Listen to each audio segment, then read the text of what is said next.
अस्सलाम वालेकुम रहमतुल्लाहि व बरकातुहू। हाज़रीन नाज़रीन पुख्तनख्वा टेलीविज़न की तरफ से रोमान खान शो में आपको एक बार फिर से खुशामदीद कहते हैं। जिस तरह आपको पता है कि यहाँ पर हम मुख्तलिफ़ किस्म के ज़हनियत के लोग यहाँ पर मधु करते हैं और मुख्तलिफ़ किस्म की शख्सियात सियासी, अस्करी हम यहाँ पर मधु करते हैं और उनसे जानते हैं। उनके साथ अपने सवालात और उनसे जानते हैं उनकी एनालिसिस के बारे में। तो आज के शो में भी हमारे साथ दिफाई तज्ज़ियाकार और पूरे पाकिस्तान में स्पेशली आजकल डिफेंस एनालिस्ट से उनको बाकायदा से माना और जाना जाता है। लेफ्टिनेंट जनरल अमजद शुएब साहब, अस्सलाम वालेकुम। होस्ट रोमान खान जी आपको अपने प्रोग्राम में खुशामदीद कहते वालेकुम हैं सर। सलाम। शुक्रिया Rumaan. Thank you sir. Sir programme का बाकायदा से आगाज़ करते हैं। हमारा पहला सवाल सर आपके साथ ये है कि खित्ते में जो मुख्तलिफ कॉन्फ्लिक्ट चल रही है, इसका पाकिस्तान के ऊपर क्या असर होगा? मैं पार्टिकुलरली इशारा देता हूँ कि चाइना इंडिया का जो कॉन्फ्लिक्ट चल रहा है, फेस ऑफ चल रहा है, उसमें पाकिस्तान का क्या रोल होगा? और दूसरी तरफ हमारी एक और जंग छिड़ रही है अफगानिस्तान के अंदर। इन दोनों के ऊपर आप आज प्रोग्राम भी करेंगे। इन दोनों के ऊपर आपकी अपनी एनालिसिस क्या है सर? बिस्मिल्लाहिर्रहमानिर्रहीम। देखिए जी, जहां तक अफगानिस्तान का ताल्लुक है, वो हम्म, हमारे एक तो खैर बॉर्डर्स इकट्ठे हैं, फिर ये है कि पख्तून आबादी दोनों तरफ मौजूद है, हम्म, रिश्तेदारियां हैं, बरादरियां हैं, एक दूसरे हम्म, से ताल्लुक है। इस वजह से और अफगानिस्तान का बहुत सारा कारोबार का इन्हिसार पाकिस्तान पे होने की वजह से बहुत गुर्बत है। हम्म, अरसा दराज से जब से पाकिस्तान बना है, अफगानिस्तान एक लैंड लॉक कंट्री होने की हैसियत से हम्म, पाकिस्तान के थ्रू अपनी तिजारत करता है। लोग आते जाते हैं, उनकी गाड़ियां ट्रक आते हैं, इंडिया के साथ भी तिजारत यहीं से होती है और बंदरगाह भी हमारी इस्तेमाल होती है। इसी तरह लोग को इलाज मालजा है, तो जो बॉर्डर एरियाज में लोग रहते हैं उनको सहूलत हमारी तरफ बेहतर मिलती है, क्योंकि हमारा शहर पेशावर बहुत करीब है, तो इस वजह से लोग इलाज मालजा के लिए भी आते हैं। हम्म, तो आप यूँ कह लीजिए कि एक हम्म, रात दिन का साथ है, बहुत ताल्लुक है अफ़गानिस्तान का और पाकिस्तान का। हम्म, लेकिन जब भी कभी हम्म, अफ़गानिस्तान में हालात बिगड़ते हैं, तो उसका मसला पाकिस्तान की तरफ भी आता है। आपको एक चीज़ हम्म, का अंदाज़ा होगा कि अफ़गानिस्तान में अ, नारकोटिक्स की बड़ी वहाँ पे पैदावार है, पैदा होती है वहाँ पे ये मुनशियात वग़ैरह, और उनको हम्म, भी अगर उन्होंने दुनिया में इधर-उधर भेजना है, तो ये पाकिस्तान वाला रास्ता इस्तेमाल करते हैं। नेचुरली पाकिस्तान में भी मुनशियात आती हैं, हम्म, उसका भी इसी तरह जो स्मगलिंग होती है, उसका भी पाकिस्तान पे असर आता है। और इससे बढ़ के जब कभी कोई इंस्टेबिलिटी होती है, बाहर से हमलावर लोग होते हैं, जैसे सोवियत यूनियन हम्म, का हुआ, तो हम्म, अफ़गान लोगों के पास अगर कोई महफूज़ जगह होती है, तो वो पाकिस्तान है। पाकिस्तान उनके लिए एक स्ट्रैटेजिक डेप्थ है। जो हम्म, पाकिस्तान उनको एक स्ट्रेटजिक डेप्थ के तौर पे एक हम्म, मुहैया करता है, उनको एक ऐसा इलाका जहां वो अपने एसेट्स रख सकते हैं, जहां वो अमन से रह सकते हैं। और आपने देखा कि हम्म, आज भी यहाँ पे 30 से 35 लाख के करीब अफगान रेफ्यूजी मौजूद हैं पाकिस्तान। हम्म, तो ये इसी वजह से है कि ये एक तो बरादराना ताल्लुक है, दूसरा ये कि पाकिस्तान एक स्ट्रेटजिक डेप्थ मुहैया करता है अफगानिस्तान को। हम्म, तो अफ़गानिस्तान में जब भी बदअमनी हुई, जब भी वहाँ पे नारकोटिक्स का किस्सा हुआ, जब भी वहाँ पे दहशतगर्दी बढ़ी, जब भी वहाँ पे खाना जंगी हुई, उसके असरात पाकिस्तान की तरफ बहुत आए। हम्म, हथियारों की शक्ल में भी, हम्म, रेफ्यूजीज़ की शक्ल में भी, और टेररिस्ट के यहाँ आके छुपने की शक्ल में भी, ये सारा हम्म, कुछ होता रहा। लिहाज़ा पाकिस्तान लगातार ये स्ट्रगल करता है कि हम्म, अफ़गानिस्तान में किसी न किसी तरह अमन आ जाए, अफ़गानिस्तान एक स्टेबल कंट्री हो। हम्म, सबसे ज़्यादा फ़ायदा पाकिस्तान को पहुँचेगा अगर अफ़गानिस्तान एक पुरअमन मुल्क रहता है। लेकिन हम्म, वहाँ पे मुश्किलात ये है कि हम्म, जिसकी वजह से हालात दुरुस्त नहीं हो सके। हम्म, अफ़गानिस्तान में भारत ने पैसा लगाया, उनके लीडर्स को वहाँ पे खिलाया-पिलाया, फिर कुछ अरेंजमेंट ऐसा हुआ कि जब अमेरिका वहाँ पे आ गया, तो अमेरिका भी भारत की पज़ीराई करना चाहता था। बस भारत को वहाँ पे, यानी अमेरिका ने पाँव जमाए पाकिस्तान की मदद से, लेकिन वहाँ पे भारत को जगह दी और भारत उनके नाक के नीचे पाकिस्तान में टेररिज्म करवाता रहा। अब ये टेररिज्म का नेटवर्क इस वजह से कि वहां पे नॉर्दर्न अलायंस को हुकूमत मिली और नॉर्दर्न अलायंस के साथ भारत के अरसा दराज से ताल्लुकात थे तालिबान के खिलाफ जंग के लिए। फिर ये भी हुआ कि इस सारे किस्से में अमेरिका ने भारत से कहा कि अफगानिस्तान की फौज के ऑफिसर, इनकी पुलिस के ऑफिसर, इनकी ब्यूरोक्रेसी, इन सबको आप इंडिया में ट्रेन करें। लिहाजा पिछले 15-16 साल से 17 साल से भारत उनके लोगों को ट्रेन करता है और आज वो अच्छे ओहदों पे बैठे हैं। उनकी ब्रेन वॉशिंग की हुई है, लिहाजा वो भारत का राग अलापते हैं, उसके बात करते हैं और उनको अंदाजा होना चाहिए कि भारत को अफगानिस्तान से कोई खास मोहब्बत नहीं है क्योंकि उनके बॉर्डर्स मिलते नहीं हैं, ना ही भारत की सेहत पे असर पड़ता है। असल किस्सा यही है कि भारत को अफगानिस्तान की सरजमीन चाहिए पाकिस्तान के खिलाफ जंग करने, पाकिस्तान के अंदर दहशतगर्दी फैलाने के लिए, ताकि पाकिस्तान की अफवाज मशरकी और मगरबी सरहदों पे तकसीम हो जाएं, पट जाएं और भारत के सामने मशरकी सरहदों पे पाकिस्तान की फौज की वो ताकत न रहे जो उसका मुकाबला कर। सही तो सर, ये जिस उसका तरह मकसद है। जी, अब आप बताइए सर। मैं ये कह रहा था कि ये उसके मकासद हैं। अब इसमें अफगानिस्तान एक सॉवरन कंट्री होने की हैसियत से वैसे तो वो जिससे चाहे ताल्लुकात रख सकता है, लेकिन उसको अगर हमसे कोई शिकायत पैदा हो तो वो फिर मैं समझता हूँ मुनासिब नहीं, क्योंकि हमें तो बहुत सारी शिकायत है कि उनकी सरजमीन हमेशा इस्तेमाल होती है पाकिस्तान के खिलाफ। तो ये चीज जो है ये अफगानिस्तान को समझनी है कि वहां पे अमन पाकिस्तान की जरूरत है और अमन के लिए पाकिस्तान का तावन भी उनके लिए जरूरी है। अब इसके लिए हमने किया क्या क्या, तावन के लिए हम क्या करते हैं? देखिए, हमने जब शुरू में अमेरिका वहां पे गया तो हमने तालिबान के लीडर्स भी, तालिबान के सिपाही भी और अलकायदा के लोग भी पकड़ पकड़ के अमेरिका को दिए। हमने यहाँ तक गलत काम किया कि जो तालिबान के सफीर थे पाकिस्तान में, मुल्ला अब्दुल सलाम ज़ईफ, उनको भी पकड़ के, हालांकि उनको उनको इम्यूनिटी थी, उनको भी पकड़ के अमेरिका के हवाले कर दिया। आप सोचिए, कोई कह सकता है कि हम तालिबान की मदद कर रहे थे, इनकी नहीं कर रहे थे? जब हमने उनका सफीर भी पकड़वा दिया, वो तो हमारे साथ नाराज थे कि आपने हमारा सफीर तक को नहीं छोड़ा। तो ये एक हमारा मुसम्मम इरादा था, लेकिन हमने फिर देखा कि वहां पे तो भारत बैठ गया है और पाकिस्तान को तो नुकसान ही नुकसान। अब तालिबान को भी दुश्मन बना ले, कल अमेरिका निकल जाए, अफगान तालिबान हमारे दुश्मन, वो भी लड़ते रहे और इंडिया भी वहां से लड़ता रहे हमारे खिलाफ। सही। तो ये तो हमारे लिए एक मसला था। लिहाजा हमने पाकिस्तान में रहते हुए पाकिस्तानियों को रोकना शुरू किया, क्योंकि पाकिस्तान के कबायली इलाकों के लोग जाके अफगानिस्तान में अमेरिका के खिलाफ लड़ना चाहते थे। उनका असूली एक मौकफ था कि अगर सोवियत यूनियन आता है अफगानिस्तान में तो आप कहते हैं जिहाद है, सबको लड़ना चाहिए।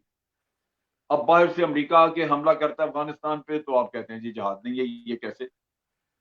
लिहाजा जब हमने उनको ताकत से रोकने की कोशिश की तो हमारे कबायली हमारे खिलाफ लड़ना शुरू हो गए। हमारी हुकूमत की पॉलिसी थी कि भाई ये कबायली वहां नहीं। आपने देखा कि फिर हमारे साथ हमारे खिलाफ लड़ना शुरू हो गए। सही। तो एक तो ये इशू बन गया। फिर हमने अफगानिस्तान को कुछ बात चीजों के ऊपर उनको रिक्वेस्ट की कि एक दूसरे की मदद करने के लिए हमें कुछ माहदे करने चाहिए। 3 माहदे थे जो हमने उनको ऑफर किए। पहला था जिसमें हमने उनको कहा कि हमारे और आपके ये कम्युनिकेशन के, सेल फोन के, मोबाइल टेलीफोनों के टावर जो हैं, ये ऐसे लगे हुए हैं कि हमारी साइड का मोबाइल फोन अगर कोई अफगानिस्तान ले जाए तो वो इस्तेमाल कर सकता है और अफगानिस्तान का मोबाइल फोन इधर ले आए तो वो इस्तेमाल कर सकता है। लिहाजा हमें दोनों मुल्कों को मिल के तो ऐसा काम करना चाहिए कि अपने टावर इस तरह शिफ्ट कर लें कि एक दूसरे के मोबाइल फोन एक दूसरे के मुल्क में इस्तेमाल ना हो सके। आज दिन तक अफगानिस्तान ने इस चीज का जवाब ही नहीं दिया।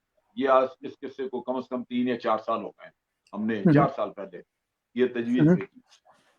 फिर दूसरी तजवीज थी कि हम एक दूसरे के साथ इंटेलिजेंस शेयरिंग करते हैं।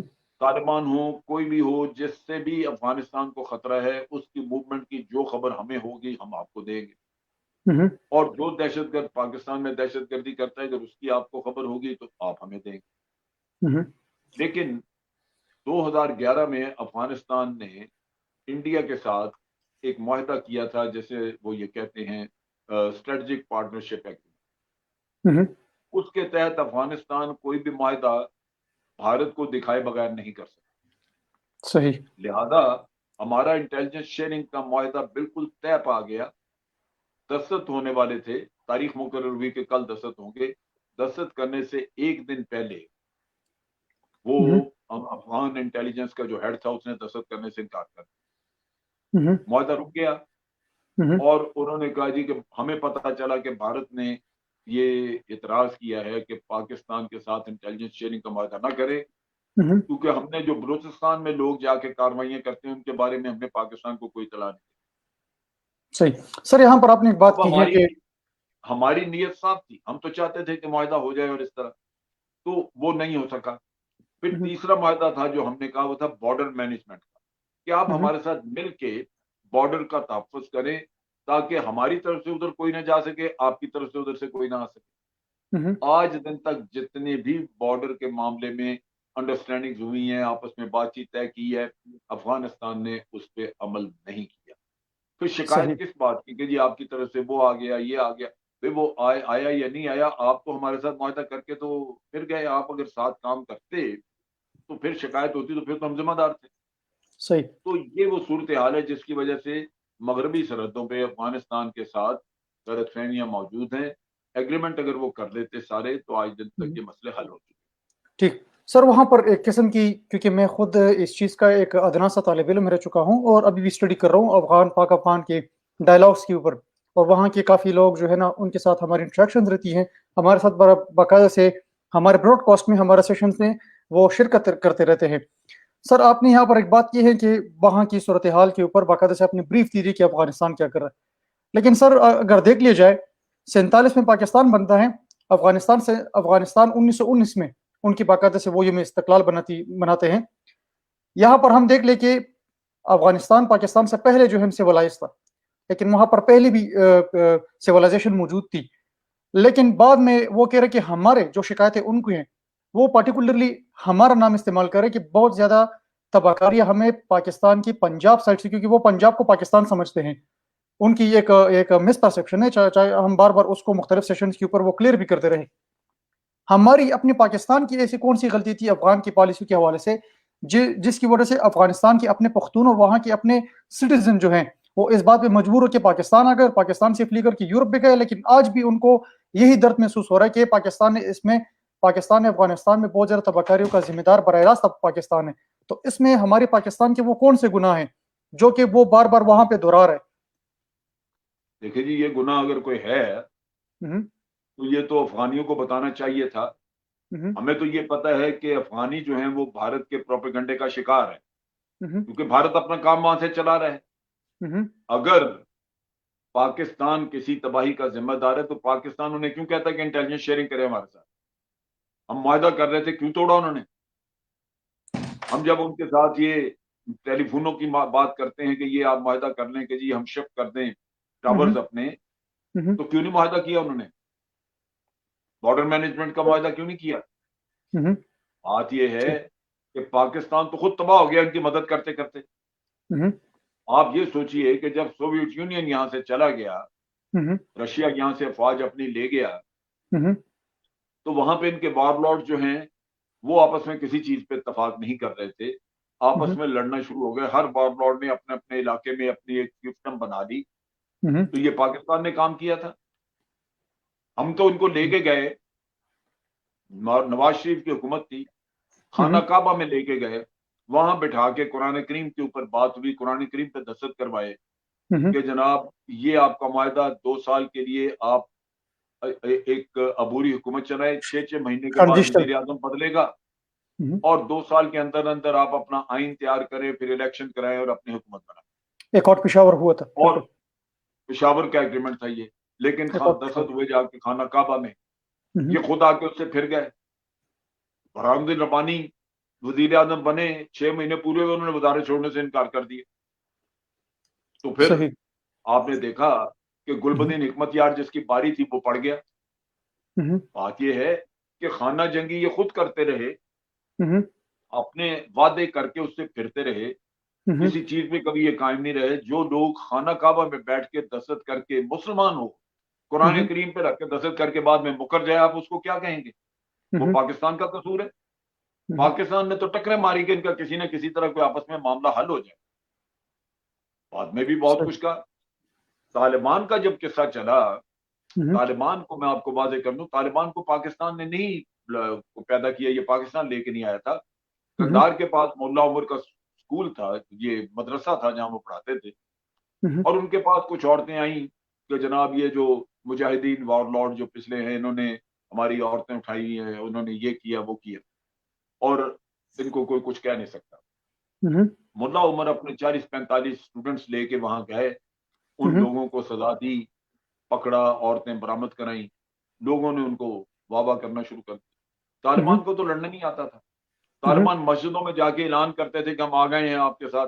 वो लोग मुजाहिदीन से इतना तंग थे उनकी उनकी दस्तराजियों से कि जब ये तालिबान गए, उन्होंने मस्जिदों से ऐलान किया, लोग इनके साथ शामिल हो गए। तो ये तो बड़ा बाद में जब तालिबान ने तकरीबन हुकूमत बना ली, फिर हमने उनको रिकॉग्नाइज किया, फिर उनको हमने कोई थोड़ी बहुत माली इमदाद वगैरह ये चीजें, ये सारा काम बड़ा बाद में हुआ है। और फिर सर यहाँ पर बाद में अमेरिका ने उनको, एक छोटा सा सवाल जब मैं ऐड करना अमेरिका चाहता आया हूँ तो उस वक्त ही हमने तालिबान को कहा कि आप उसामा बिन लादेन के इनके हवाले कर दें, खत्म करें ताकि ये मसला ना फैले।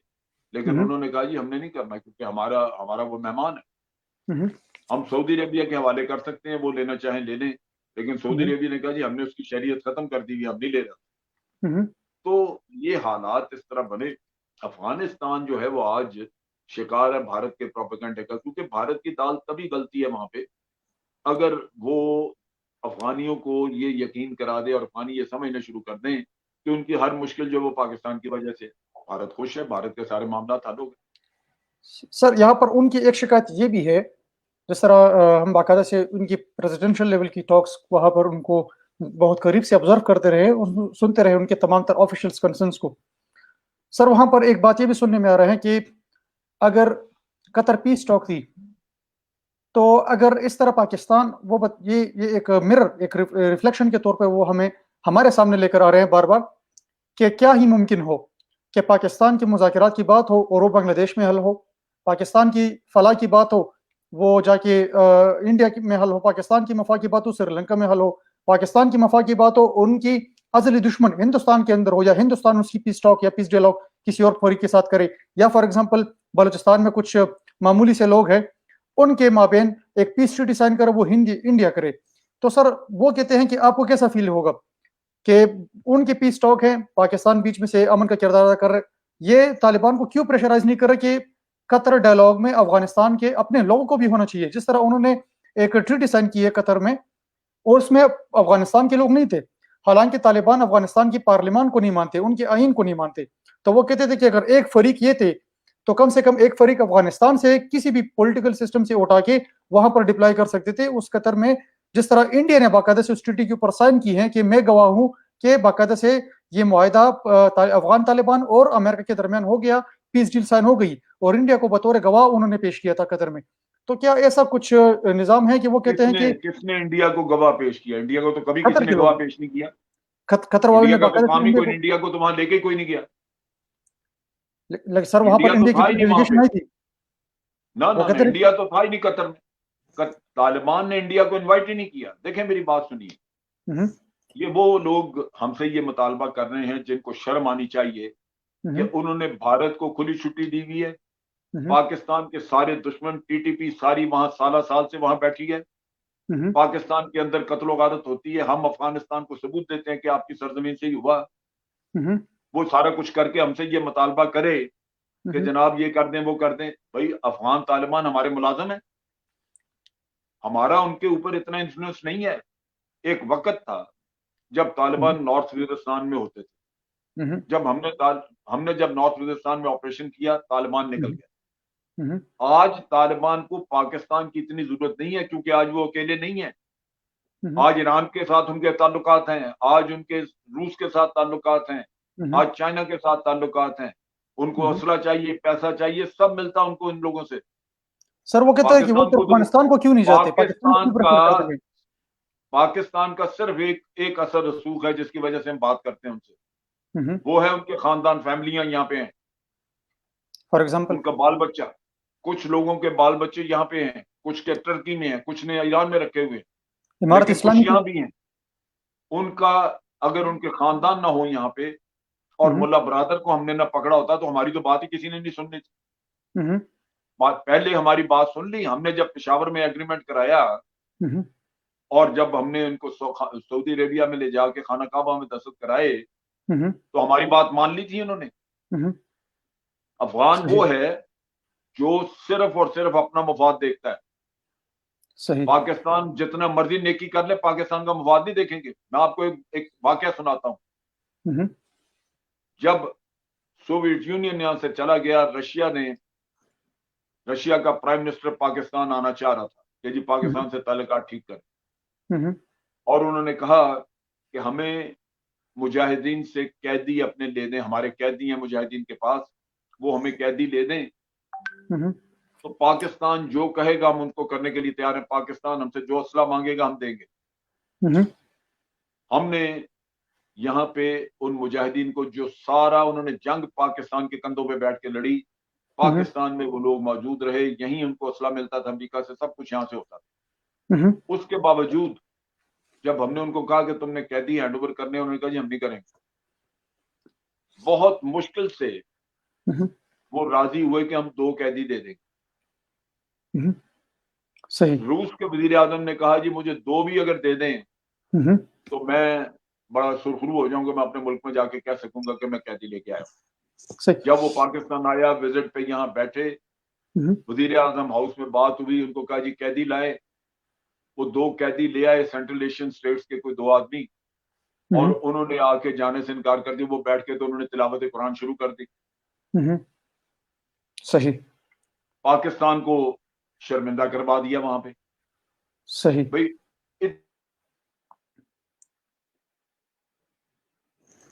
इतना जिस यूनियन के खिलाफ, उसकी अपनी इज्जत रखने के लिए आप 2 आदमी नहीं दे सकते। सही। लेकिन वो नहीं मानते। ये कहना गलत है। तालिबान ने जंग इतने साल, जो 18-19 साल इतना बंदा अपना मरवाया और किया, किस लिए? कि पाकिस्तान की खिदमत करेंगे वो। उन्होंने अपने मुफादात के लिए किया। सही। उनके अपने सर। मुफाद, उनके अपने प्लान है। वो सर पाकिस्तान की बात उसी हद तक सुनते हैं जहां उनका अपना नुकसान ना हो। ठीक। सर, क्या अफगान जंग के बाद पाकिस्तान और रूस के ताल्लुकात बहाल हो चुके हैं और दोनों एक दूसरे पर इत्मीनान कर सकते हैं? देखिए हमारे ताल्लुकात जो हैं रूस के साथ बहुत बेहतर हुए हैं पहले से, लेकिन रूस के अपने भी मसाइल। रशिया, अमेरिकन पाबंदियां उसके ऊपर, सैंक्शंस लगी हुई हैं, इकोनॉमी के इश्यूज हैं उनके, लिहाजा वो भारत को असला बेचते हैं और पैसा कमाते हैं। भारत ने उनको 8 न्यूक्लियर रिएक्टर लगा रहा है रशिया भारत के अंदर, अरबों डॉलर का डील है। S-400 इन्होंने खरीदा है, वो भी कोई 3-4 अरब डॉलर का सौदा था। अब उनसे टैंक और जहाज ले रहे हैं, कई अरब डॉलर उनको दे। रशिया को पैसा चाहिए, आमदन चाहिए, क्योंकि सैंक्शंस लगी हुई है, उनकी इकोनॉमी का बुरा हाल है। तेल की मार्केट आपने देखा, उनका तेल था बिकता, लेकिन तेल की मार्केट आप देख रहे हैं कि कितनी खराब हो गई। तो इन हालात में रशिया के अंदर इंडियन इन्फ्लुएंस, जो कि बहुत हद तक खत्म हो रहा था इंडिया के अमेरिका के करीब होने की वजह से, वो दोबारा वहां पे बढ़ा है। लिहाजा रशियन मोहतात हैं, पाकिस्तान के साथ उनके मामलात हैं, और खास तौर पे माशी तरक्की के लिए वो तावन करते हैं, लेकिन इंडियन इन्फ्लुएंस की वजह से वो थोड़े मोहतात हैं इस मामले में। सही। सर, ये तो हुई पाकिस्तान अफगानिस्तान के ऊपर आपका तज्जिया। जानना चाहेंगे चाइना इंडिया फेस ऑफ के ऊपर भी, क्योंकि आपके वहां पर भी काफी एनालिसिस होती रहती हैं सर। और फिर आखिर में हम आएंगे पाकिस्तान की तरफ।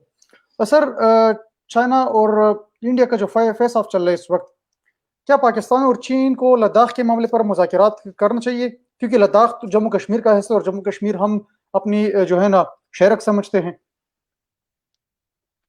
देखिए बात यह है कि हर काम मुज़ाकरात से ही करना चाहिए।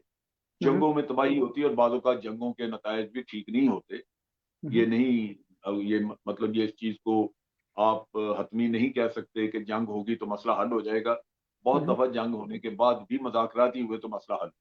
हम्म, लिहाजा भारत को भी चीन से मुज़ाकरात ही करने चाहिए। हम्म, लेकिन भारत जो है ना, ये इसके अंदर मुनाफ़िक़त है, झूठ है बेतहाशा और गलत बयानी से काम करते हैं।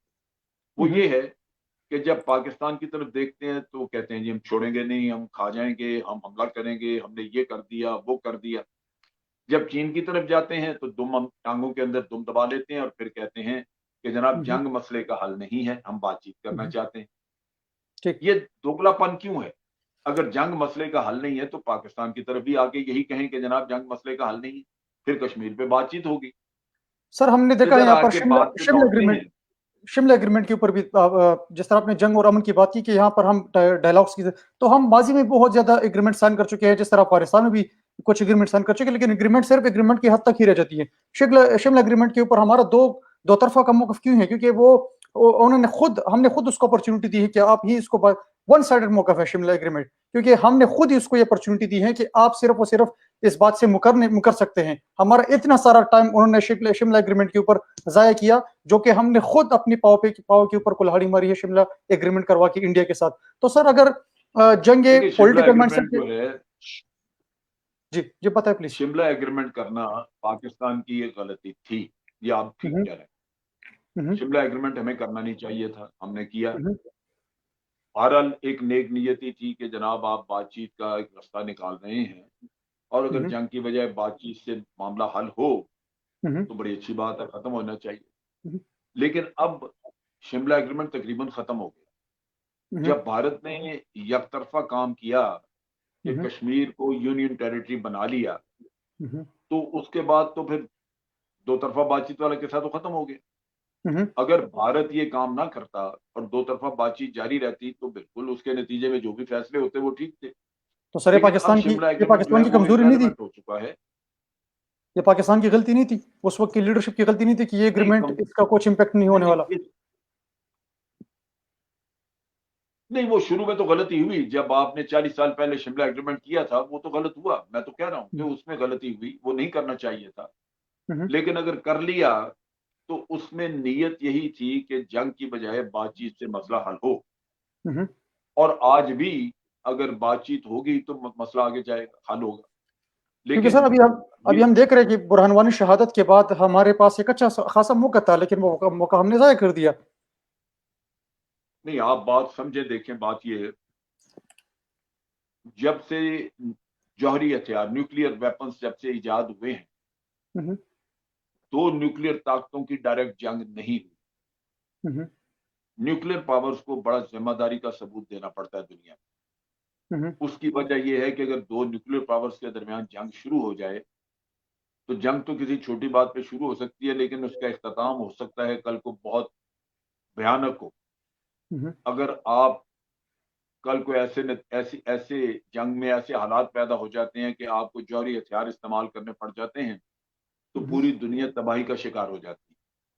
हम्म, लिहाजा जब से न्यूक्लियर वेपन्स पाकिस्तान के पास आए, भारत के पास आए, हमेशा कोशिश ये रही कि जंग अगर बिल्कुल मजबूरी भारत हमारे ऊपर मुसल्लत कर दे जंग, तो फिर तो हम ज़रूर लड़ेंगे।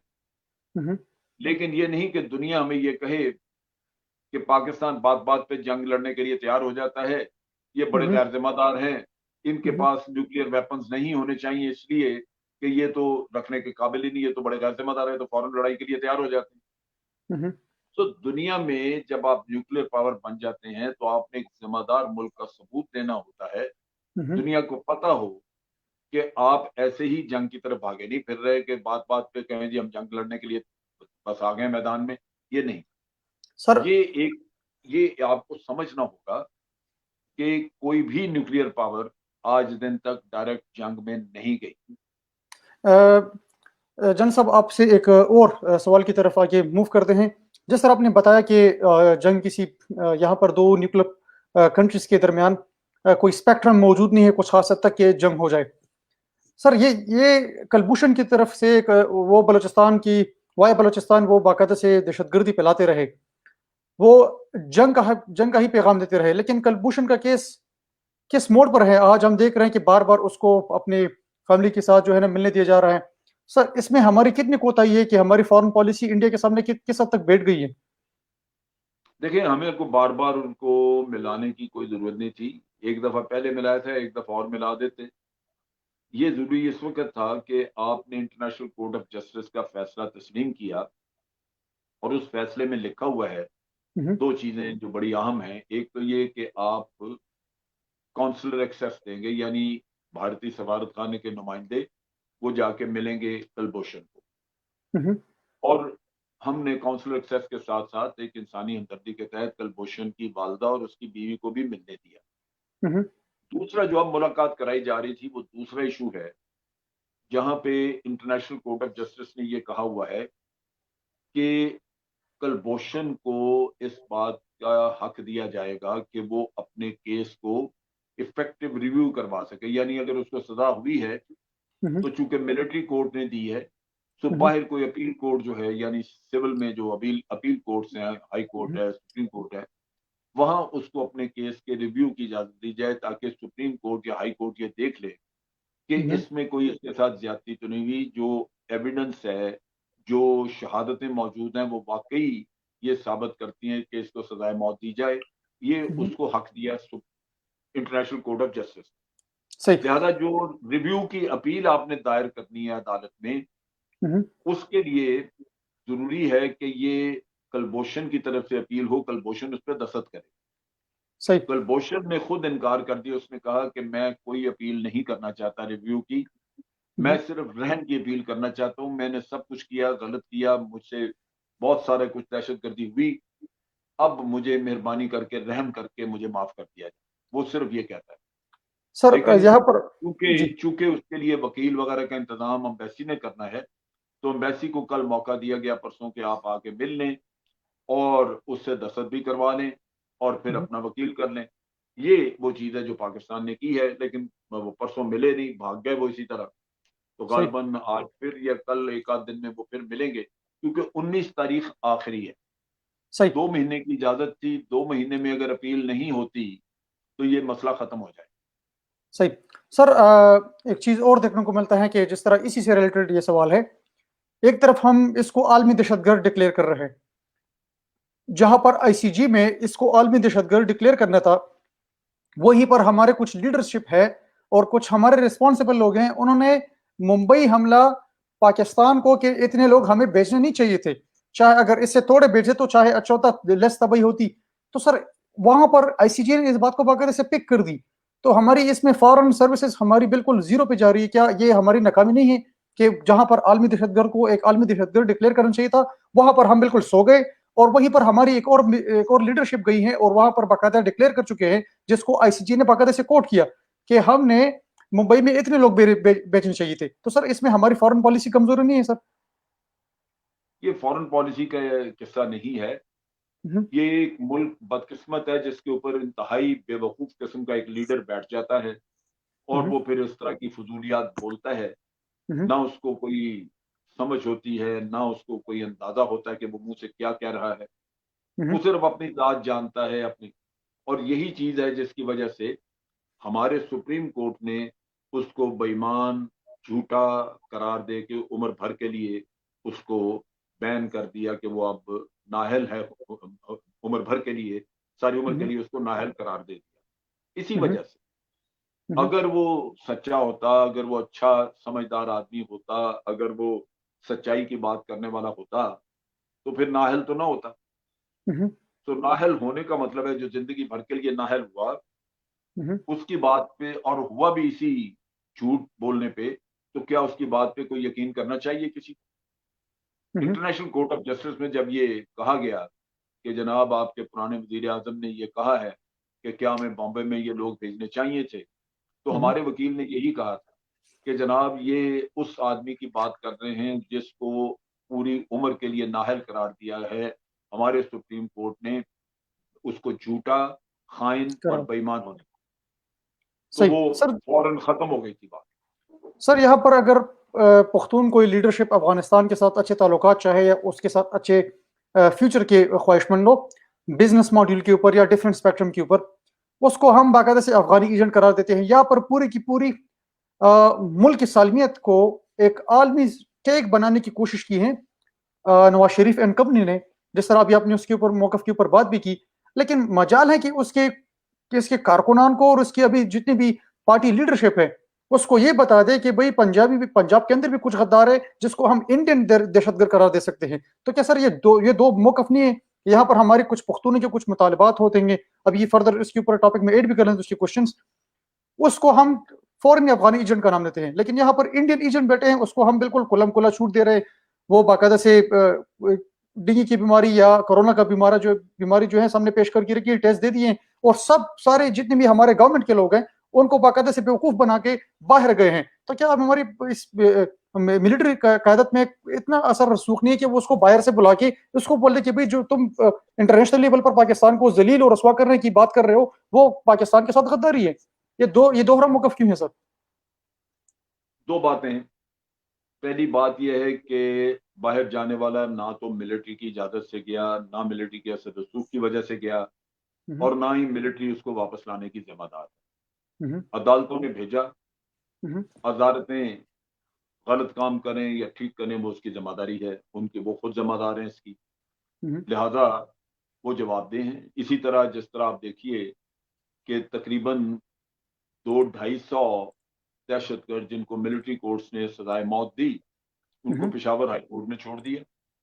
पेशावर हम्म, हाई कोर्ट ने कहा ये नहीं, ये बिल्कुल इनको बरी कर दें। हम्म, अब इसी तरह लाहौर हाई कोर्ट में वो चले गए, मियां नवाज शरीफ साहब, वहां से उन्होंने कहा ठीक है बाहर इलाज के लिए चले जाएं। हम्म, सिंध हाई कोर्ट में चले जाओ, जरदारी साहब के और उन लोगों के केसेस हैं, वहां जज बैठे हुए हैं, वो ये हम्म, कह देते हैं कि जनाब इनको स्टे दे दें। हम्म, आज दिन तक फर्द जुर्म ही नहीं आयद हो सकी इन पे किसी। हम्म, बात यह है कि जब आप अपनी मर्जी के जज लगा, हुकूमतों में जब आ जाते हैं अपनी मर्जी के जज लगा देते हैं तो वो आपकी खिदमत हम्म। करते रहते हैं। लेकिन सर पेशावर की हाई कोर्ट की आपने बात की है, पेशावर गवर्नमेंट ने भी इसकी जो फैसला है वापस ले लिया, जिस तरह मोहसिन दावड़ और मंजूर पश्तीन का था, पेशावर गवर्नमेंट ने बाकायदा से इस कदम को उठाया है कि हम अपनी इस मौकफ को खड़कबर का वाकया जो हुआ था वो पेशावर गवर्नमेंट ने बाकायदा से उन्होंने वापस लिया। पेशावर गवर्नमेंट ने नहीं किया, वो आर्मी ने किया है, क्योंकि केस आर्मी की तरफ से था। जीएचक्यू ने स्टे लिया है सुप्रीम कोर्ट से जाके, क्योंकि केसेस तो जीएचक्यू ने बना के दिए थे।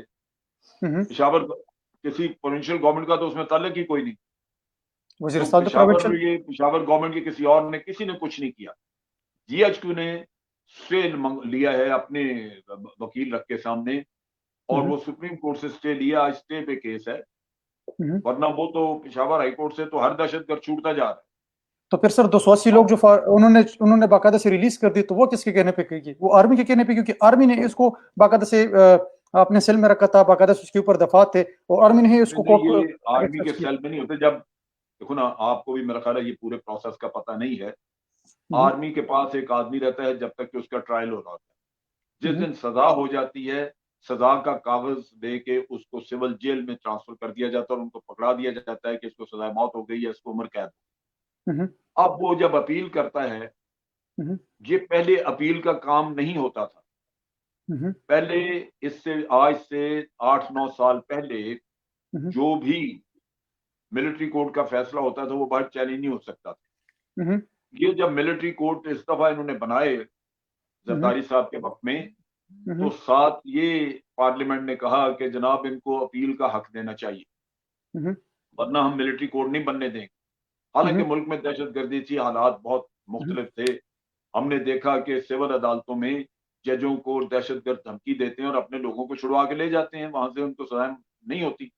तो हम्म, आपने मिलिट्री कोर्ट बनाया, अब मिलिट्री कोर्ट के ऊपर उन्होंने मुसल्लत कर दिया कि जनाब हाई कोर्ट होगा, वहां अपील होगी, सुप्रीम कोर्ट में अपील होगी। वहां जाके हम्म, चीजें जो है वो खराब होनी शुरू हुई। अब ये अपील जो है, ये जब भी इंडिविजुअल करता है ये जेल से करता है अपने वकील के से, फौज की कस्टडी में नहीं होता। अब हम्म, अगर जज हुक्म दे देगा जेल के अथॉरिटीज को कि आप इसको छोड़ दें, वो छोड़ देंगे। हम्म, वो तो ठीक। खत्म हो गया। आर्मी का ताल्लुक उस वक्त खत्म हो जाता है जब आप जब उसको वो सजा, सिविल इदारे को ट्रांसफर हो जाते हैं। वो फिर सिविल अदारे ने संभालना उसको, उसके बाद सजा को ठीक। एग्जीक्यूट करना उनकी काम है। लेकिन ठीक। अगर वो केस वापस, मिसाल के तौर पे केस को आपने बरी कहा जी बरी कर, तो बरी हम्म, करने का मतलब यह है कि फौज के ऊपर हरफ आ गया कि आपने इसको गलत सजा दी। अब ठीक। फौज अपना केस लड़ती है, वो कहती है कि जी हमने बरी इसको नहीं हमने होने देना क्योंकि सजा ठीक दी थी। ठीक चुनाचे सर। उन्होंने स्टे लिया, तो हम्म, ये इस वजह से केस अब रुके हुए हैं। अच्छा, जी। दूसरी जो बात आपने की वो बड़ी इंपॉर्टेंट है, मैं उस पे ज़रा कर लूँ। हुँ, वो ये है कि हमारे सारे सूबों में ये कोई पख्तून का या पंजाबी या किसी और का मसला नहीं है। हुँ, मैं बुनियादी तौर पे कश्मीरी हूँ, कश्मीर से हूँ, इंडियन हुँ, कश्मीर से। हमारे हर तबके में कोई न कोई ऐसे लोग होते हैं जो कि मुल्क के खिलाफ काम करते हैं। उनको हुँ, आपका दुश्मन ब्रेन वॉश कर देता है। हुँ, वो यहाँ नहीं, बलूचिस्तान में भी हैं, पंजाब में हुँ, भी हैं, सिंध में भी हैं, हुँ, केपीके में भी हैं, कश्मीर में भी हैं। मैं कश्मीर का देखता हूँ, आप देखिए बड़ी मोटी-सी बात, कश्मीर में पिछले 3-4 सालों में इतने कश्मीरी शहीद नहीं हुए जितने कि पिछले तकरीबन डेढ़ महीने में इन्होंने कर दिए। हर रोज़ 2, 3, 4 मारे जाते हैं और उसकी वजह क्या है? कि उन्होंने कश्मीरियों के अंदर से ही यंग लड़के-वड़के कुछ खरीद लिए हैं, जो उनके हुँ, लिए मुखबरी कर रहे हैं। अब वो मुखबरी करने वाले, अब उनको गद्दार कह लें, जो भी कह लें, वो उसकी अपनी सोच है, वो कर रहा है वहाँ। हुँ, मुसलमानों का हमेशा यही मसला रहा है, जहाँ भी मुसलमान ज़लील हुए हैं, उनको शिकस्त हुई है, कि उनकी अपनी सफ़ों में गद्दार उनको मौजूद हैं। अपनों से मार पड़ी है, बिल्कुल। अब कभी हम अपने एथनिक होने के नाते कि जी हम पख्तून हैं, पख्तून के हुँ, हकूक, या हम पंजाबी हैं, हमारे पंजाबी के हकूक, या हम सिंधी हैं, इनके सिंधी के हकूक। भई हकूक सारे ठीक हैं, लेकिन आपके फ़र्ज़ भी तो हैं ना, फ़राइज़ भी आपके ऊपर हैं। फ़राइज़ ठीक, की बात कोई नहीं करेगा। अच्छा, ठीक। दूसरी बात ये है,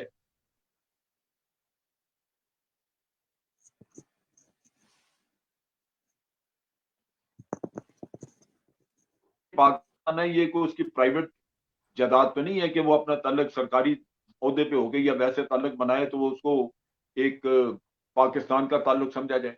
पाकिस्तान का हुँ, ताल्लुक अगर मिसाल के तौर पे पख्तून अपने अच्छे ताल्लुकात रखना चाहते हैं, हम चाहते हैं कि जी पख्तूनों के ताल्लुकात पख्तून बरादरी से दूसरी तरफ अफ़गानिस्तान की तरफ बड़े अच्छे हों, तो भाई वो हुकूमत को करने दें ना, आप हुकूमत को तजवीज़ दें।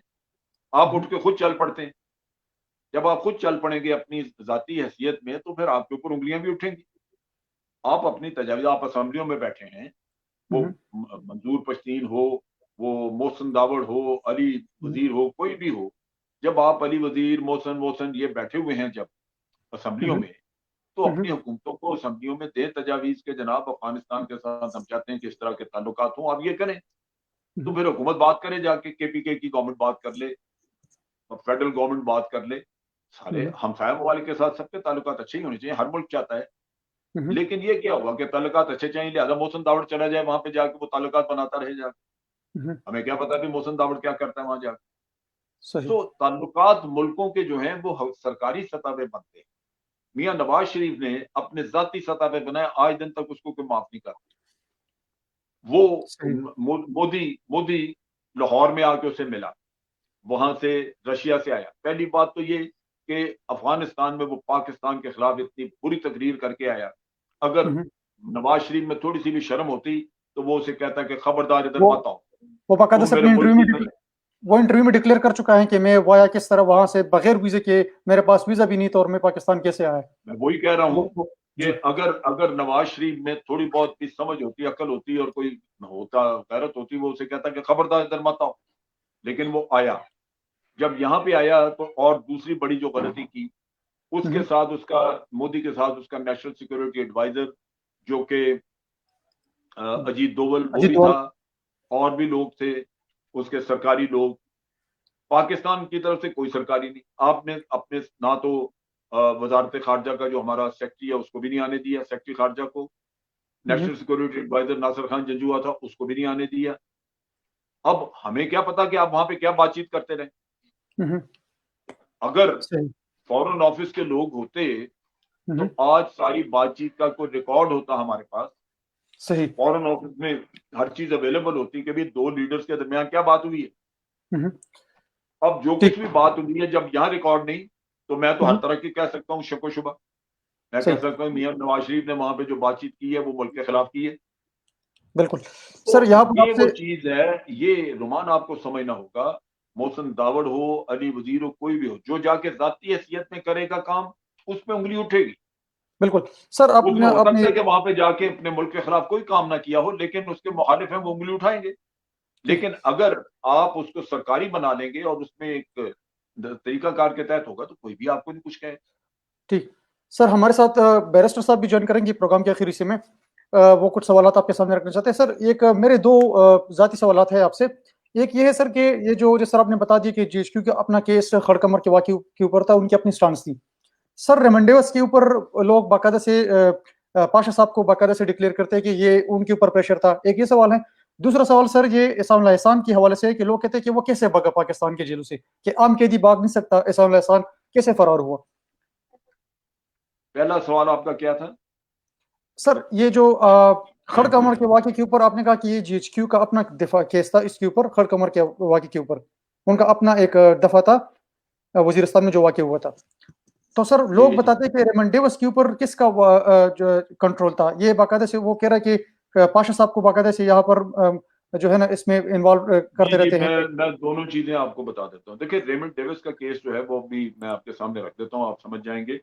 हुँ, हुँ, रेमंड डेविस जो है वो कातिल था, पंजाब गवर्नमेंट के पास था, पंजाब गवर्नमेंट ने उसको रखा हुआ था और पंजाब गवर्नमेंट हुँ, उसका केस चला रही थी हुँ, और रेमंड डेविस को यहाँ पे सज़ा होनी थी। हुँ, लेकिन अमेरिका की तरफ से बड़ा प्रेशर था कि हुँ, इसको छोड़ा जाए, लिहाज़ा अमेरिका से जो पाकिस्तान के सफ़ीर थे वहाँ पे हुसैन हक्कानी, हुँ, उनको भेजा गया हुँ, और उनको कहा गया कि आप जाके हुकूमत को बताएँ हुँ, कि ये खून बहा हम देने के लिए तैयार हैं, यानी हुँ, ब्लड मनी जो होता है, हुँ, वो हम देने के लिए तैयार हैं, वो पैसे ले लें और हुँ, इसको छोड़ दें, उन दोनों खानदानों को पैसा दे दें। अच्छा, हुँ, वो खानदान पैसा लेने के लिए तैयार नहीं। हुँ, अब हुआ ये कि ये चूँकि ये हुकूमत के दरमियान थी, ज़रदारी साहब ने मीटिंग की, हुसैन हक्कानी भी था हुँ, और रहमान मलिक भी थे और मेरा ख़्याल है एक आध कोई और भी इनकी हुकूमत के आदमी और पाशा साहब को भी और जनरल कियानी को भी बुलाया गया कि आप भी मीटिंग में आ जाएँ, तो ये भी गए। हुँ, वरना पाशा साहब का या जनरल कियानी का इस किस्से से कोई ताल्लुक वास्ता नहीं था। ना उनकी हुँ, कस्टडी में थे, हुँ, ना ही वो केस चला रहे थे और ना ही को उनका ताल्लुक। हुँ, ये वहाँ पे रहमान मलिक साहब ने कहा कि जी मुझे हुक्म दे दें तो मैं ये सारी उस फैमिली को राज़ी भी कर लेता हूँ ब्लड मनी पे, हुँ, उनको पैसा दे देते हैं हम। कि अमरीकियों ने कहा जी जो पैसा भी आप देंगे उनको दे दें, हम आपको दे देंगे उतना पैसा। हुँ, और रहमान मलिक साहब ने कहा ये मैं कर देता हूँ, लेकिन ज़रदारी साहब नहीं माने, उन्होंने कहा जी नहीं, ये ना करें हुँ, आप काम, हुँ, ये आपके बस का नहीं है।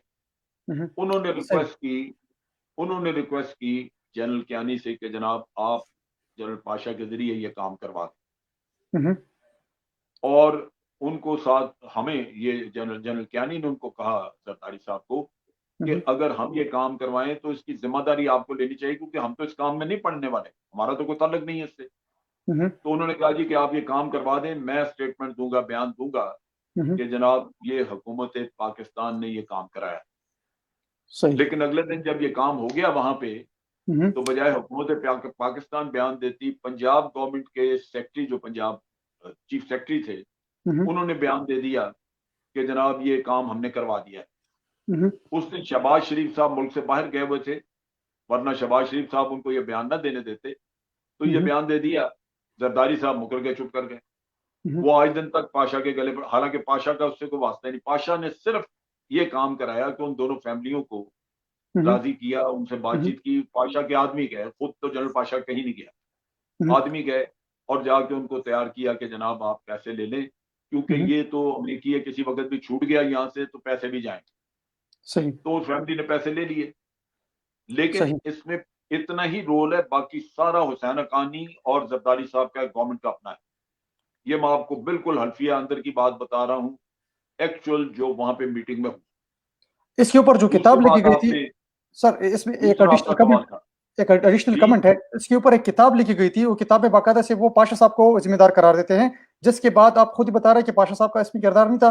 बाद में उसने वो किताब जाके उसके ऊपर वो उसके मुँह किताब पर फेंक लिखी दी। है, वो रेमंड डेविस ने किताब लिखी है हुँ, हुँ, और रेमंड डेविस पाशा को पहचानता ही नहीं, उसने देखा ही नहीं हुआ। सही। वहाँ इंटेलिजेंस का कोई आदमी था, उसको वो पाशा समझता है। सर एहसान खान के बारे में से कमेंट करें प्लीज़ कि अब जिस तरह एहसानुल्लाह खान का मैं आपको बता दूँ, देखिए एहसानुल्लाह खान को पकड़ा नहीं था आर्मी ने, हुँ, हुँ, एहसानुल्लाह खान ने खुद सरेंडर किया था। हुँ, हुँ, वो इन्फॉर्मेशन देता था और अपनी मर्ज़ी से यहाँ रहा हुआ था, हुँ, इस हुँ, वजह से कि वो अब वापस जाएगा तो उसको पकड़ के तालिबान नहीं छोड़ेंगे, हुँ, क्योंकि उसने तो आके सारी उनकी खबरें दे दी। भारत का जो ताल्लुक था वो आके उसने बता दिया। हम्म, उमर खालिद खुरसानी की सारी कहानी बताई कि वो भारत कहाँ जाता है, कहाँ उसने शादी की हुई है, उसका घर है वहां पे दिल्ली में, यहाँ भी घर है, भारत के लिए काम कर रहा है। उसको खुरासान चैप्टर बनाया हुआ उसने, ये जो जो दाइश का, ये हम्म, सारी चीजें उसने यहाँ पे बहुत सारी इंफॉर्मेशन उसने दी। हम्म, लिहाजा जो आदमी अपनी मर्जी से वहां पे रह रहा था, खुद आया, उसके हम्म, ऊपर वो पहरेदारी वो नहीं था, उसका उसका थोड़ा बहुत पहरेदारी जो थी वो यही थी कि भी कोई और उसको आगे ना मार दे, यहाँ सही कोई तालिबान कल को मार दे। लिहाजा सही। उसके ऊपर ये एतमाद था कि भाई एक आदमी खुद ही आया आपके पास, हम्म, तो ये भागेगा तो नहीं। सही। लिहाजा वो मौका पा के थोड़ा बहुत इधर उधर जाता था तो उसको रोकते नहीं थे, फिर वो निकल गया। ये चीज समझने की है कि एक आदमी जिसको आप खुद पकड़ के लाते हैं, वो कैदी है आपका, वो आप उसको छोड़ नहीं सकते हो, आप उसके ऊपर पैरा रखेंगे बड़ा सख्त। एक हम्म, आदमी खुद आता है आपके पास, पनाह मांगता है ठीक कि जी मुझे मेहरबानी करके रख लें। तो ठीक। ये तो वो फर्क था जिसकी वजह से उसके तो ऊपर वो सख्ती नहीं थी। सही दर हकीकत जो थोड़ा बहुत सख्ती थी वो उसी के बचाव के लिए थी कि इसको तालिबान ना आके मार। सही। हमारे साथ प्रोग्राम में बैरिस्टर साहब ने भी शिरकत करना है और आखिरी प्रोग्राम के आखिरी फेज में है। बिफोर इसके कि मैं बैरिस्टर साहब की तरफ जाऊं, सर इसमें सिर्फ आखिरी एक चीज ऐड करना चाहता हूं। इसको आम पब्लिक इस अंदाज में ले ले कि इंफॉर्मेशन की बेस के ऊपर उसको हम उसको रिहाई मिली कि उन्होंने खबर दे दी हमें और बाद में हमने इसको एक डील ही कह ले सर नहीं, पब्लिक। डील नहीं है, डील नहीं है। देखें, वो अगर रहता अपनी खुशी से यहाँ रह रहा था, रहता हमें हम्म, उसका दफा करना था, उसको प्रोटेक्ट करना था ताकि उसको मार ना दे। ठीक। लेकिन अगर वो निकल गया है तो अब वो अपने आप का जिम्मेदार है। अगर कल को तालिबान उसको कहीं मार दें हम्म, या कोई और उसको बंदा मार दे, तो वो हम्म, अपने दिफा का खुद जिम्मेदार है। वो ये नहीं कह सही सकता बाहर जाके कि मैंने पाकिस्तान आर्मी के सामने सरेंडर किया था, पनाह मांगी थी, तो मेरा दिफा नहीं हुआ। सही। ये हमारी जिम्मेदारी खत्म हुई। लेकिन ये कि बाहर यही एक एक इम्प्रेशन गया कि हम्म, जनाब वो हमसे छूट के भाग गया है। मैं हम्म, समझता हूँ कि अगर वो भागा है तो वो अब अपने लिए खुद खतरात मोल उसने लिए हैं। कल उसको को मार दे तो उसके लिए मसाइल पैदा हो सकते हैं अगर उसके पीछे लग जाए कोई। ये अब उसका अपना फैसला है। सही सर। बहुत मशहूर है सर। हमारे साथ आखिर में बैरिस्टर साहब मौजूद है। इंग्लैंड से उन्होंने हमें ज्वाइन किया है। बैरिस्टर साहब आपको प्रोग्राम में खुशामदीद कहते हैं। जनरल साहब आपके सामने है, क्या कहना पसंद करेंगे? अस्सलाम वालेकुम जनरल साहब। मैं एक जी, उसमें वालेकुम अस्सलाम। ज़िमनी सवाल मैं पूछूंगा क्योंकि इससे कई लोग जो उनका सियासी एजेंडा भी होता है और कुछ लोग वैसे होंगे जिनका जेन्युइन भी सवाल उठाते हैं कि जो बंदा छूटा है, चलो वो इंटेलिजेंस के लिए एक रिसोर्स बन गया था बाद में, वो है एहसानुल्लाह एहसान साहब, जिसका कहते हैं मोहम्मद एजेंसी से मेरा अपना ताल्लुक है। मैं तो उसके बैकग्राउंड को जानता नहीं होगी वो किसके क्या लगते हैं या वहां पे वो उनके रिश्तेदार कौन है, लेकिन बहरहाल वो उनके मुतालिक जिन लोगों को इतराज़ात है वो ये कहते हैं कि अगर वो टीटीपी का मेंबर था तो आया वो उन पर किसी दहशतगर्द कार्रवाई में हिस्सा लेने के मामले में कोई मुकदमा था या होना नहीं चाहिए था, या वो सिर्फ तर्जुमान था, या उस हैसियत से वो तो मुजरिम या मुल्जिम हुआ। तो उस लिहाज से रियासत की जिम्मेदारी बनती थी या उस पर बराह रास्त किसी ऑपरेशन में या किसी दहशतगर्द कार्रवाई में हिस्सा लेने का कोई इल्जाम नहीं था। लोग ये क्लैरिफिकेशन मांगते हैं क्योंकि इससे फिर बात ये बनती है कि ये जो नारा है दहशतगर्दी के पीछे वर्दी और वो सब, उनको तकवीत मिलती है। वो लोग कहते हैं भाई ये तो सारे इनके लोग हैं, ये जो बाकी थे ये भी इनके थे। इससे कुछ वजाहत हो जाए तो इनको ये रोमान के सवाल की ज्यादा मतलब है कि वो जो जो उनकी सिग्निफिकेंस है वो यही है उसकी उसके सवाल की, कि इस लिहाज से आप के पास अगर कोई मालूमात हो या आपका कोई जाती ख्याल हो, वो क्या है? देखिए, जहां तक मुझे पता है, आर्मी का ये ख्याल था कि चूंकि ये खुद आया हुआ है तो ये भागेगा नहीं। हम्म, लेकिन किसी स्टेज के ऊपर इसका मुकदमा चलाया जाएगा, क्योंकि आज ये हमारे लिए कारामत है। हमें इसके ज़रिए बड़ी मदद मिली है, बहुत सारे राज़ इंकशाफ हुए, बहुत सारी खबर मिली, बहुत सारे लोग पकड़े गए उसकी इन्फॉर्मेशन की वजह से।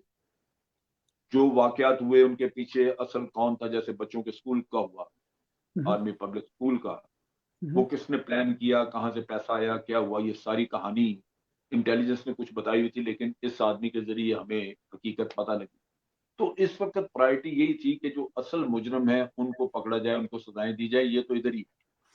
तो इसको किसी वक़्त भी आप इसका ट्रायल कर सकते हैं, लेकिन उसका ट्रायल उसके अपने रोल के मुताबिक। जैसे अगर एक आदमी जो है वो अगर स्पोक्स पर्सन है वो कहता है जी मुझे तो ये कागज पे लिख के कहा गया था कि ये बोल दो, तो मैंने बोल दिया, असल वाकई पे तो मैं नहीं था, ना मैं उधर शामिल हुआ प्लानिंग में या कुछ, तो वो बात की बात है, लेकिन हम उस स्टेज पे भी आए नहीं थे।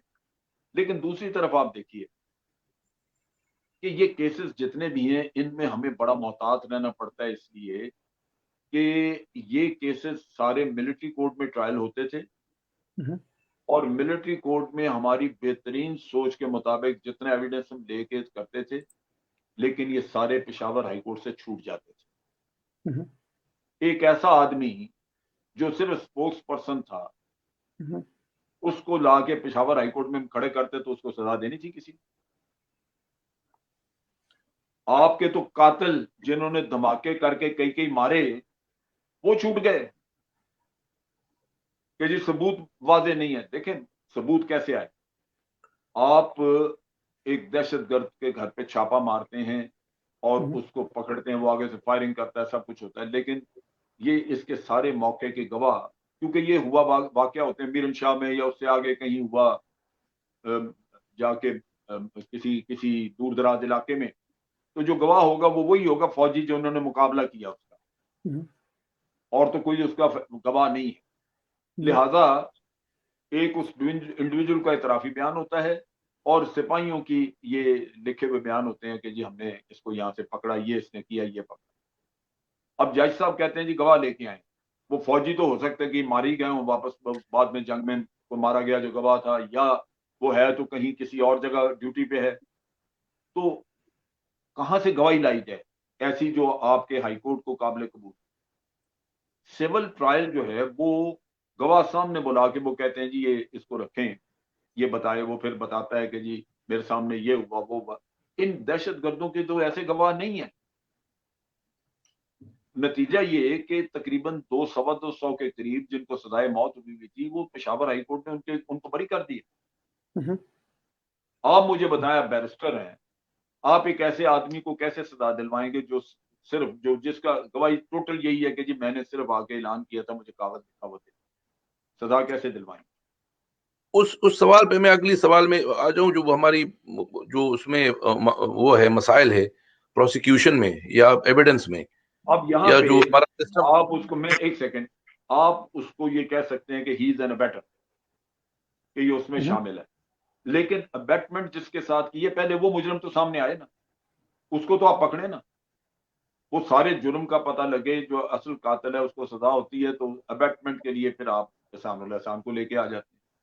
एहसानुल्लाह एहसान ही तो है जो दूसरे मुजरमों को उनका बता रहा है, उनकी आइडेंटिफिकेशन दे रहा है और पकड़वाने का काम अभी कर रहा है। वो पकड़े हम्म, गए हैं कोई, यानी एपीएस के लोग जो पकड़े जा चुके थे, कम से कम को 4-5 लोग थे, उनको सजाए मौत दी हुई थी, वो भी बरी हो गए वहां से। मेरा मेरा जाती सब ख्याल अगर आप पूछे तो इन लोगों को तो मैं किसी सिविल कोर्ट में उसकी ट्रायल करने का हम ही नहीं हूं। अगर आप कुलभूषण को कर सकते थे, इनकी तो अपील भी नहीं होनी चाहिए थी किसी, क्योंकि नहीं, जाहिर है ये एक्ट ऑफ वॉर से। कलभूषण का मसला अलहदा है। कलभूषण का किस्सा ये है कि he is not a civilian, he is a serving officer. Hmm, चुनाचे आर्मी में या नेवी एयरफोर्स जितने भी सर्विंग लोग हैं, उनके जितने भी कानूनी मामलात हैं या उनके ट्रायल हैं, वो सारे under the Pakistan army act होते हैं। Pakistan army rules and regulation act, जो भी हमारा पाकिस्तान आर्मी एक्ट के तहत होते हैं, उनको सर्विंग ऑफिसर को हक नहीं है कि वो बाहर जाके तो उसका कर सके, अपील कर सके। हम्म, वो अपीलेट कोर्ट भी आर्मी के अंदर ही होता है उसका। सही। तो मैं यही कह रहा था कि तो हम ये चूंकि मैं इसमें टीटीपी के भारत लोगों की, को सिविलियन राइट्स देने एक का सेकंड, मेरा एक जाती सवाल सेकंड, पूछ। हाँ। एक सेकंड, जरा मैं इसकी वजाहत करता हूं। प्लीज। इसके लिए भारत बड़ी कोशिश करता रहा कि वो साबित करे कि जनाब ये सर्विंग ऑफिसर नहीं था कलभूषण, ये तो हम्म, छोड़ चुका हुआ था नेवी बड़ी पहले। हम्म, जबकि उसने अपनी पर्सनल स्टेटमेंट कलभूषण ने कहा कि जनाब मैं सर्विंग ऑफिसर। इसके उसको दो फायदे थे। ट्रायल तो उसका फौज में ही होना था, लेकिन सर्विंग ऑफिसर के अपने राइट्स अकॉर्डिंग टू रैंक, आज उसको अगर जेल में रखा हुआ है या वहां पे अपने पास रखा हुआ है जहां भी रखते हैं, तो उसको वो पोजीशन दी जाती है जो एक सर्विंग लेफ्टिनेंट कर्नल को दी जाएगी। उसके लिए वो फैसिलिटी, वो एक उसका सारा इंतजाम उस तरह होगा। चुनाचे वो आज एक निस्बतन कंफर्ट की हालत में है। जिस दिन उसकी अपीलें वगैरह खारिज हो जाएंगी, फिर उसको जेल में भेज दिया जाएगा, then he will be treated like a normal कैदी, जो भी वहां पे काल कोठरी में मौत की सजा वाला होगा उसके साथ वो भी चल जाएगा। तो ये सर्विंग का है, लोग अपनी सही चीज बता देते हैं कि जी मैं सर्विंग ऑफिसर हूँ, उसको वो प्रिविलेज मिल जाता है। सही। जहां तक तालिबान का ताल्लुक है, ये हमारी पार्लियामेंट ने कानून पास किया कि जी मिलिट्री कोड बनाने का जो कानून बनाया पार्लियामेंट ने, उसमें उन्होंने कहा जी कि इनको मिलिट्री कोड को बनाने की इजाजत हम तब देंगे अगर कानून में ये भी शामिल किया जाए कि मिलिट्री कोड का जो ट्रायल है उसके बारे में ये इंडिविजुअल बाहर जाके अपील कर सके। उसने सारा किस्सा खत्म कर दिया। मिलिट्री कोड कहने को मिलिट्री कोड रह गया, लेकिन जब आपने अपील सिविल में डाल दी तो वो बात खत्म हो गई, वो जाके वहां से छूट जाएगा। उसके एडवांटेज नहीं रहे, वो तो फायदा ही नहीं रहा उसका। तो अब आप मिलिट्री कोड बनाने के बाद भी ना इधर है ना उधर, एक खिचड़ी बना दी लेकिन उसका फायदा नहीं हुआ, नुकसान हो गया उसका। सही। तो इससे प्रोग्राम के बेहतर आखिर तो हिस्से सिविल में कोड ही रहने देते। जी अर्शद साहब, आखिरी मेरा एक सवाल पूछना है ये मेजर साहब के साथ सवाल है जिसके लिए मैं आया था, और वो करंट अफेयर से ज्यादा एक तारीखी तनाजुर में, मुझे उसके लिए 2 मिनट चाहिए। वो जी जी मैं अभी भी कर सकता हूँ अगर रोमान बाद में लेना चाहे। ये प्लीज। जनरल साहब से तो खैर बरह रास्त इसका ताल्लुक नहीं है, मैं उनकी चूंकि एक्सपीरियंस से फोर्सेज में रहे हैं सीनियर तरीन लेवल पे, जनरल एहसान होते तो शायद मुझे ज्यादा खुशी होती क्योंकि वो उस पोजीशन पे रहे, खुद पश्तून भी है, या उनसे बरह रास्त सवाल भी किया जा सकता था एहसान उल हक साहब से या हमीद गुल साहब। मेरे साथ कश्मीरी में बात कर लें, मैं कश्मीरी हूँ। नहीं, मैं उनको बरह रास्त उनसे एक तरह से अकाउंटेबिलिटी दी है हाँ हम लोगों की, जो हमारा गिला भी है कि फौजी अच्छा हुक्मरान, आज तो हम कह सकते हैं कि चलो इस पार्लियामेंट ने मसलन इस फौजी कानून पे हमने बात की कि भाई उन लोगों को, उनमें से जो लोग बैठे हुए थे फरतुल्लाह बाबर जैसे लोग हैं, उनके तो हम ख्यालात जानते हैं फौज के मुतालिक, या वैसे भी ऐसे लोगों की मौजूदगी में क्या कानून पास होगा, फौजी कानून भी होगा तो वो इतना वो मौसर नहीं होता, बाद में उनके लिए वो लूप होल छोड़ देते हैं, उनकी अपनी जो नजरियात कह दे या जो भी है, जो हमारे अभी सियासी सेटअप। लेकिन फौज एक बहुत लंबे अरसे तक हुक्मरान रही है। अयूब खान के दौर से अगर हम ले लें, अफगानिस्तान के साथ जो हमारा मसला है नेबरहुड का, हमारी माशरों के अंदर बहुत ज्यादा मुश्तरकात है। हम पंजाब पश्तून को छोड़े, जनरली हमारी एक तारीख है मुश्तरका, बहुत से हमारे जो तारीखी बड़े हैं अहमद शाह अब्दाली से लेके, वो हम मानते हैं वो हमारा इंडिया के साथ वो नहीं है, ईरान के साथ, अफगानिस्तान के साथ एक कुर्बत है। उन सब के बावजूद अफगानिस्तान की रियासत हमारे लिए एक दुश्मन रियासत रही है, बल्कि हमेशा हमारे दुश्मनों के लिए सबसे आसान रास्ता काबुल रहा है। अभी भी अगर हमारा अकेली झील है वो काबुल है, जो हमारी मजबूरी है, लोग स्ट्रेटेजिक डेप्थ कहते हैं उसे, क्योंकि काबुल में बड़ा आसान है, कोई भी बैठ के हम गोली चलाए बगैर जख्मी कर सकता है। हमारी फौजी क़यादत ने मुजाहिदीन की भी अगर मदद की तो अपनी दिफा के लिए की, वो हॉट वाटर्स और वो सारी चीजें हमें पता है। कभी भी जो मफकूरा है, जो जो नजरिया है, जो अफगानिस्तान से ओरिजिनेट होता है, पश्तून नेशनलिज्म हो, बलोच नेशनलिज्म हो, इन सब का सेंटर हमेशा काबुल रहा है। हमारी फौजी हुक्मरानों ने जिस तरह बहुत से और गलत काम किए हैं, वो उसने अगर मार्शल लॉ लगाना भी था तो फिर डिक्टेटरशिप ही होती ना, फिर तमाम गंदगी की सफाई होती। ये तो ना हुआ कि चलो भट्टो साहब की मुखालिफत में फिर हैदराबाद ट्रिब्यूनल से उन लोगों को छोड़ दिया जाए जो कि एस्टेब्लिश था कि ये लोग एंटी स्टेट है। मैं अब भी कन्विंस हूं, उनके तमाम अगर तला साजिश भी यही था। इसके बाद से उन लोगों को हमारे फौजी हुक्मरानों ने छोड़ा और खुद सियासतदान बन गए। अपनी मुशर्रफ ने भी यही किया, उन्होंने एमक्यूएम को वो स्पेस दी बाद में। इन लोगों का पहली बात ये कि उनको सियासी कंप्रोमाइज के लिए स्पेस दी गई, जो बाद में आके हमारे गले का तोक बन गए।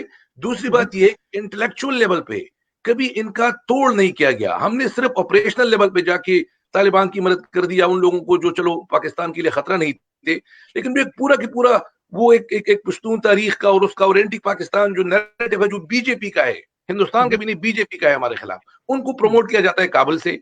बलूच के चंद लोग हैं बलूचिस्तान के, वहां पे प्रॉब्लम है, लेकिन वो कोई बलूच कौमी तहरीक नहीं है, उनके पास कोई ऐसा नजरिया भी नहीं है। इसी तरह सिंध में, लेकिन पश्तून नेशनलिज्म को ये पूरा का पूरा तारीखी तनाजुर देते हैं और पश्तून शनाख्त के हवाले से हमारे मुल्क की में फौजी हुक्मरानी के बावजूद कभी भी इस पे काम नहीं किया गया, हमारे नसाब में नहीं किया गया, ताकि पश्तून और ये बाकी लोग जो है, और इन लोग जो बाकी पाकिस्तानियों की तरह है, उनकी तारीखी उस पे काम किया जाए। इंटेलेक्चुअल लेवल पे फौजी हुक्मरानी रही है, उन लोगों से ये मैं आपसे बिल्कुल इत्तफाक करता हूं।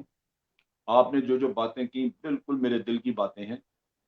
ज़ियाउल हक की बहुत बड़ी गलती थी कि उसने हैदराबाद ट्रिब्यूनल के फैसले को ओवरटर्न किया और उन लोगों को छोड़ा।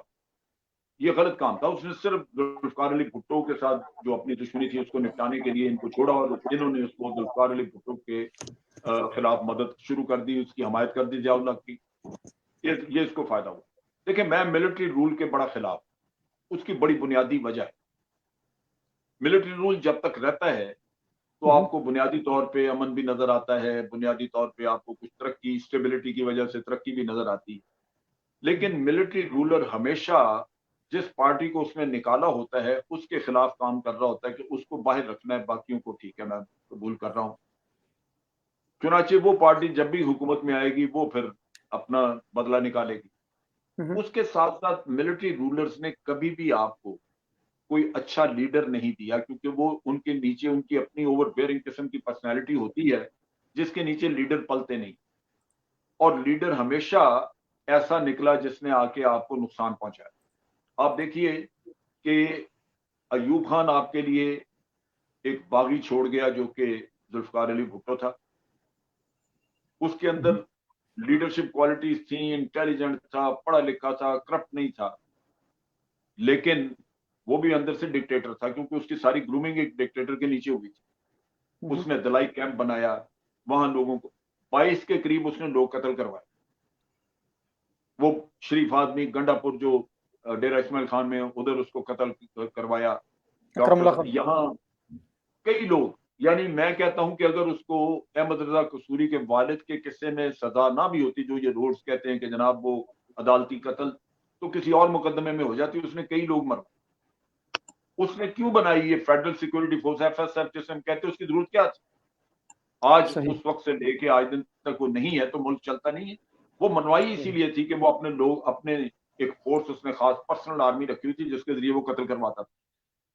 तो सही। ये अयूब खान हमें दे गया, जियाउल हक आया तो नवाज शरीफ दे गया, मुशर्रफ साहब गए तो जरदारी पकड़ा गया आपको। ये लीडर है। लिहाजा मिलिट्री को इस सियासत के किस्से में आना ही नहीं चाहिए, ताकि लीडरशिप अगर कोई निकले तो नेचुरल तरीके से निकले, लोगों की अपनी ख्वाहिशात के मुताबिक निकले, अच्छी हो बुरी हो अवाम उसके जिम्मेदार।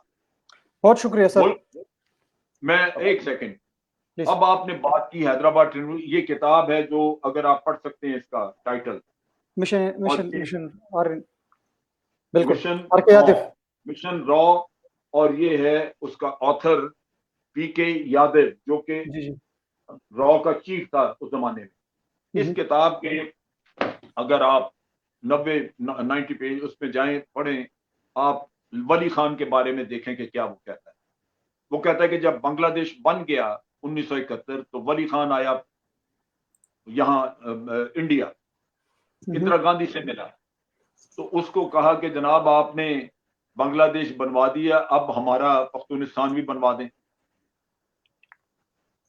और फिर वो कहता है कि वहां पे उससे मुलाकातें मुश्किल हो गई क्योंकि पाकिस्तान एम्बेसी जो है वो उसके लोग मॉनिटरिंग कर रहे थे। तो मीटिंग तय पाई जाके स्वीडन में। तो वली खान साहब जो है वो जाके स्वीडन में मिले और इंदिरा गांधी उनकी मदद करती रही तकरीबन उस वक्त तक, जब तक कि वो खुद वो हट नहीं गई। उसका उसने इमरजेंसी लगाई थी जिसके ऊपर उसकी गवर्नमेंट उन्होंने बरतरफ कर दी थी इमरजेंसी की वजह से कि इसमें गलत है, उसके खिलाफ फैसला हो गया था अदालत में, तो वो हटी।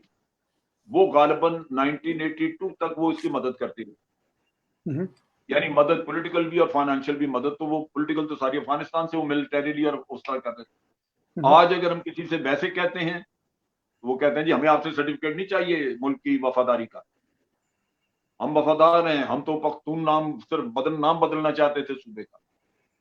ये वो लिख रहा है जो कि रॉ का चीफ जो उनको हैंडल करता था। सही। तो सबूत मौजूद हैं, यही सही। कल आपको किताबें मिलेंगी मंजूर पश्तीन के बारे में। आज सही। कहूं मैं तो आपको अच्छा नहीं लगेगा, आप कहते हैं जनाब वो तो सिर्फ ऐसे ही पख्तून तलकात बनाना चाहता है, लेकिन नहीं, इंफॉर्मेशन मौजूद है। वो जब रॉ का चीफ वहां से लिखेगा या एनडीएस का कोई बंदा लिखेगा किताब, तो फिर आपको यकीन आ जाए। वली खान की किताब मौजूद है। अच्छा, मेरा मैंने सवाल का आपको दूसरा दिखा हिस्सा, मुख्तसर रोमाना मुख्तसर। जी जी प्लीज। एक ये दूसरा सवाल का ऐसा ये है कि हमारी फौजी हुक्मरानों के दौर में सिविल में भी रहा है, लेकिन इसकी इब्तिदा हुई थी। हम इस गलतफहमी में क्यों रहे कि अफगानिस्तान के अंदर पश्तून एलिमेंट ही, और ये पंजाब के जो इन्होंने ज्यादातर किया है, वो हमारा दोस्त हो सकता है। हमें इस एजम्पशन ने मार डाला, वहां पे हमारे लिए खतरा ही वहां के पश्तून एलिमेंट से बना है, जितना भी बना है। ये पख्तूनिस्तान और अफगानिस्तान के किस्से ताजिक और उज़्बेक कम्युनिटी ज्यादा पढ़ी लिखी है, उन लोगों की सियासी शऊर और सियासी वो काफी हद तक इन कबायली जो सरदार थे वहां के, जो बाद में हमारे जंगजू या जो भी थे, वो जहादी, चलो हमारी कुछ मजबूरी थी, हिकमतयार है जो भी थे, लेकिन हमने ओवरऑल पाकिस्तान की पॉलिसी में हमने अफगानिस्तान की पूरी मिल्लत को अपने करीब करना था। ये जो पंजाब में या केपीके में ये मेंटालिटी है कि मेरे चाचे का बेटा ये पश्तून है, ये शायद हमारा नहीं ज्यादा नहीं करीब में नुकसान नहीं पहुंचा नहीं, है। ये आपकी बात ठीक है। आज भी हमारी अप्रोच यही है कि हमारे कोई फेवरेट्स नहीं है अफगानिस्तान में। हमने बार बार कहा कि हमारे कोई फेवरेट, तभी हम ये कहते हैं कि अफगान अफगान मिल के बैठ के बात करें, खुद फैसला करें कि उन्होंने क्या करना है, कैसे हुकूमत बनानी है, हमें ना इन्वॉल्व करें, क्योंकि हमारा कोई फेवरेट नहीं। एक तो ये है। दूसरा ये है कि हमें कोई, किसी को भी यहाँ पे कोई परेशानी नहीं है कि पख्तून जो है वो ये कर दे। आप ये देखिए कि केपीके यानी पख्तून सारे पाकिस्तान में उनके कारोबार और बेहतरीन कारोबार, कराची में, लाहौर में, इस्लामाबाद में, हम उन्हीं से मिलते हैं, दोस्त हैं हमारे के, हम चीजें भी खरीदते हैं उनसे, सब कुछ है। वो पाकिस्तानी हैं, उनको किसी को कोई ख्याल नहीं है कि अफगानिस्तान भी कोई चीज है। फिर इसी तरह जो पढ़े लिखे लोग हैं जो उनसे बात करें, वो कहते हैं हमारा दिमाग खराब है कि हम सोचें कि जनाब उस तबाहाल मुल्क के साथ हमने जाके मिलना, ये करना है।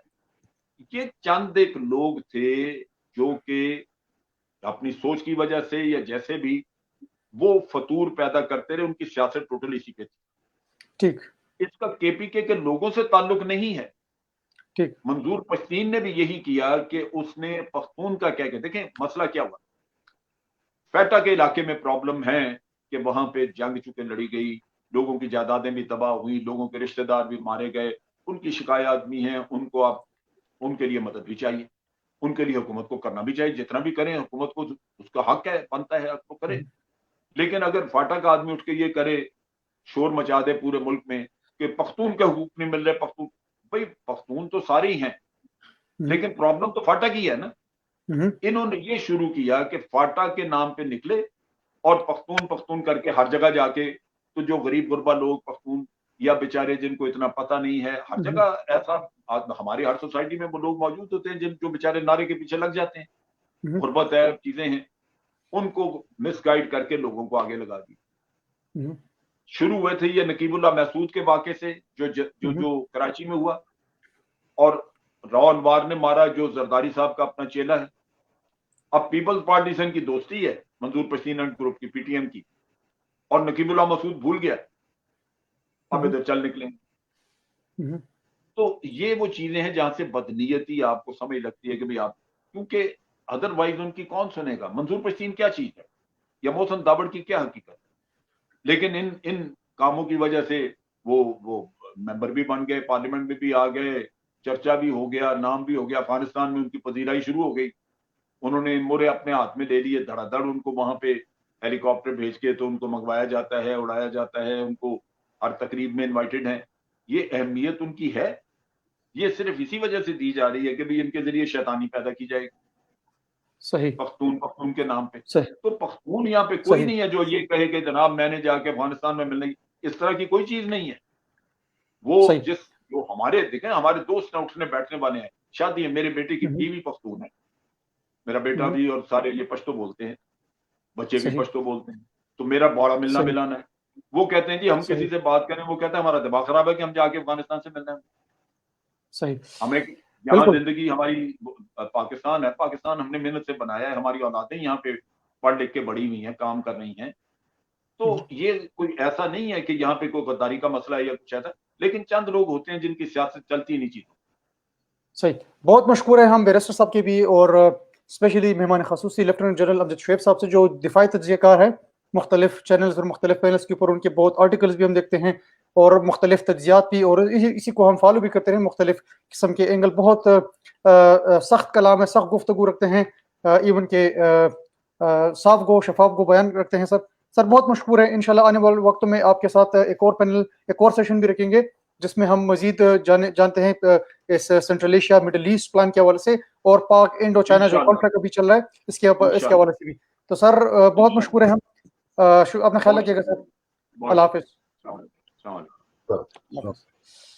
अरशद साहब शुक्र है कि आपके साथ किसी न किसी तरह से बात तो हो गई, आप भी कम से कम अपनी जितनी भी आपकी व्यूवरशिप है वो आपको अभी उसी तरह पुकार रहा है, उसको आप इतनी ही जरूरत है जिस तरह पाकिस्तान को इकोनॉमी की जरूरत है। तो बराए मेहरबानी अपने छोटों को जरा सा टाइम दिया करें। ठीक है। ख्याल रखिएगा। ओके ओके, खुदा अल्लाह हाफिज। जरा खुदा पाक, अस्सलाम वालेकुम। वालेकुम। जी व्यूवर्स, जिस तरह आपने लेफ्टिनेंट जनरल अमजद शोएब साहब की एनालिसिस सुनी, तो अब प्रोग्राम का मकसद ये होता है कि हम वो पब्लिक ओपिनियन जो पब्लिक रखती हैं, अभी अगर मैं लग जाऊं और मेजर साहब के स्टार्स गिनवाना शुरू कर दूं और शान बढ़ाना शुरू कर दूं, तो ये होता है, ये प्रोग्राम ये एक इसका कोई कैलिबर नहीं बनता, इसका कोई टोन नहीं बनता, इस प्रोग्राम का कोई तुक नहीं बनता। फिर होना ये चाहिए था कि आप किसी भी गेस्ट को इनवाइट करके उसके तजिए से कुछ सवालात निकाल के उसके सामने रख दे, क्योंकि ये पब्लिक ओपिनियंस होते हैं और हमारा प्रोग्राम पब्लिक है, हमारा कोई चैनल नहीं है अभी, ये टेलीविजन नहीं है, ये यहाँ पर हम वो क्लासिफाइड जर्नलिस्ट नहीं बैठे यहाँ पे कि बिल्कुल एक तजिया होगा और बिल्कुल उसको टाइम दीजिएगा। ये एक सोशल मीडिया पब्लिक व्यूज होते हैं, तो हमारे हाथ में जो होते हैं वो सिर्फ सवालात ही होते हैं, सवालात पूछ सकते हैं, बाकी वो किस तरह से आंसर करते हैं, किस तरह रिस्पॉन्स करते हैं, हम किसी के साथ लड़ते झगड़ते नहीं सकते, लेकिन इतना होता है कि हम सवालात रख सकते हैं पब्लिकली। तो ओपिनियन पब्लिकली ही जो है ना इंटरेस्टेड होती हैं और पब्लिकली उसको ज्यादा से लोग उसको अप्रिशिएट भी करते हैं। जहां भी रहें खुश रहें, इंशाल्लाह आने वाले वक्त में एक और सेगमेंट आपके साथ जो शेयर करेंगे, एक बहुत इंफॉर्मेटिव और एक अच्छे बैलेंस डिबेट के जरिए में आपको देखने को मिलेगा। जहां भी रहें खुश रहे। होस्ट रोमान खान को इजाजत दीजिए, इंशाल्लाह पुख्तों में भी लगू हुए जान ख्याल सतीद अलविल्ला पामान। सलाम अलैकुम।